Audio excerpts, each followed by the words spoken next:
Mesdames, Messieurs, honorables invités, formez-vous. Mais où est-ce qu'on va se former? Mam Cheikh, ta maison a été fermée. C'est que d'un côté de Madame Tiavi. Bref, aujourd'hui, nous nous ressemblons pour commémorer la mémoire d'un homme dont l'héritage intellectuel et le dévouement à la recherche ont laissé une empreinte indélébile. Je veux nommer l'érudit exceptionnel, un pionnier de la pensée africaine et un défenseur passionné de la vérité historique, le grand Cheikh Anta Diop. Mom lañuy fàttaliku génn àddunaam tey. En le faisant, on va prolonger dans l'univers de Cheikh Anta Diop, figure incontournable de la pensée africaine. Diop a transcendé les frontières de l'académie pour devenir une source d'inspiration inépuisable. Non seulement pour son apport aux connaissances, mais également pour son engagement politique en faveur de la renaissance africaine. D'où notre thème, Cheikh Anta Diop et la politique. Ce thème vient en son heure. Notre cher pays, le pays de Cheikh Anta, enregistre des événements extraordinaires depuis ces dernières années. Des manifestations survenues à la suite de l'arrestation le 3 mars 2021 d'une des principales figures de l'opposition, des manifestations antigouvernementales et de troubles civils survenus à la suite de la condamnation du même opposant le 1er juin 2023, avec des victimes jusqu'à maintenant sans suite.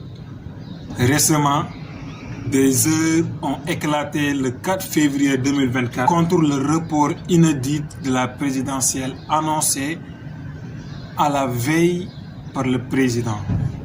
Est-ce que c'est ça l'héritage de Cheikh Anta? Quel était son point de vue sur la démocratie en tant que modèle politique pour les sociétés africaines? Cheikh Anta et la politique, on parlera de l'afrocentrisme et l'émancipation politique, la solidarité panafricaine, le nationalisme africain et la démocratie.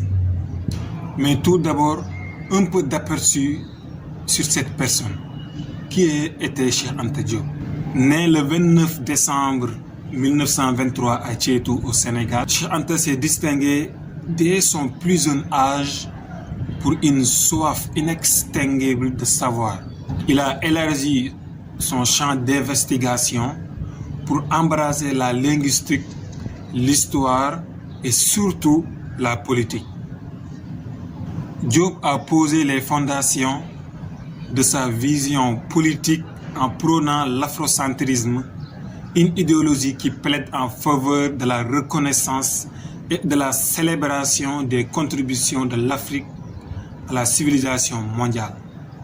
L'émancipation politique ne pouvait être pleinement réalisée sans une réappropriation consciente de l'identité africaine, souvent qui est marginalisée et déformée par les récits historiques eurocentriques, comme nous le connaissons tous. Diop aspirait à émanciper mentalement et politiquement les peuples africains. Dans son ouvrage Nation, nègres et culture, nous devons revenir à nos racines culturelles afin de forger un avenir politique qui soit authentiquement nôtre. L'afrocentrisme de Diop était donc bien plus qu'une quête intellectuelle, il était une force motrice politique. En parallèle, Cheikh Anta était un ardent défenseur de la solidarité panafricaine. Son engagement politique dépassait les frontières nationales pour embrasser une vision plus vaste de l'unité africaine face aux défis de la colonisation et plus tard du néocolonialisme. L'importance pour les peuples africains de se soutenir mutuellement dans la quête de l'indépendance politique et de l'autodétermination. Il plaidait pour une collaboration étroite entre les nations africaines, mettant en avant l'idée que leur destin était lié et que seule une solidarité profonde pouvait garantir un avenir politique stable. Concernant le nationalisme et la démocratie, en tant que force motrice pour la construction d'une Afrique libre et prospère, le nationalisme africain est au cœur de sa vision politique. Pour lui, la considération des identités nationales était essentielle à la renaissance africaine. Diop encourageait les peuples africains à embrasser leur histoire commune, à transcender les divisions artificielles héritées de la colonisation et à se rallier autour d'une vision partagée de progrès et de dignité. Donc son nationalisme n'était pas chauvin, mais plutôt inclusif. En ce qui concerne la démocratie, Cheikh Anta avait une vision particulière.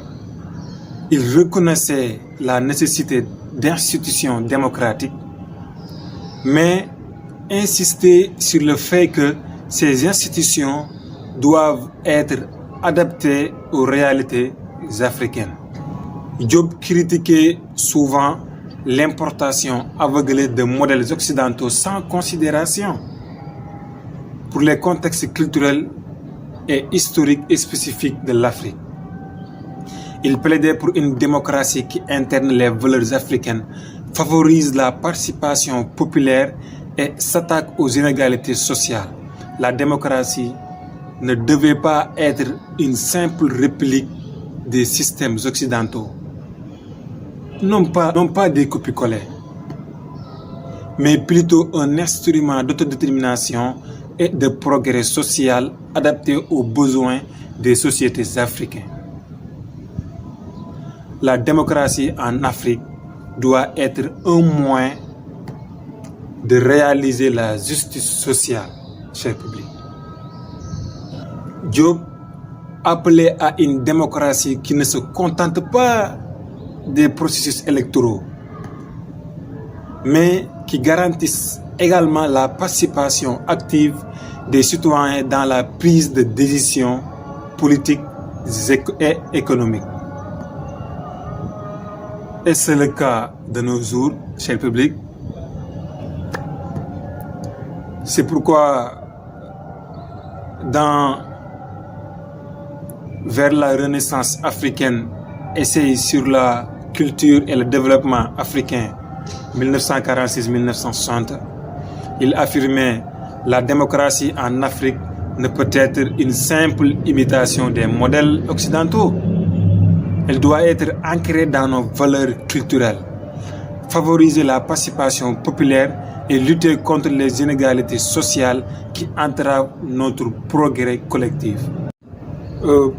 Pour conclure, l'héritage de Cheikh Anta continue d'inspirer les générations actuelles et futures, incitant à la résilience culturelle, à l'éducation émancipatrice, à l'engagement politique et à la construction d'un avenir africain durable. Du coup, je vous invite à participer activement à cette exploration des idées politiques de Cheikh Anta et à réfléchir à la manière dont son héritage peut inspirer et guider les générations futures dans la quête d'une Afrique prospère, libre et autodéterminée. Je vous remercie. Merci.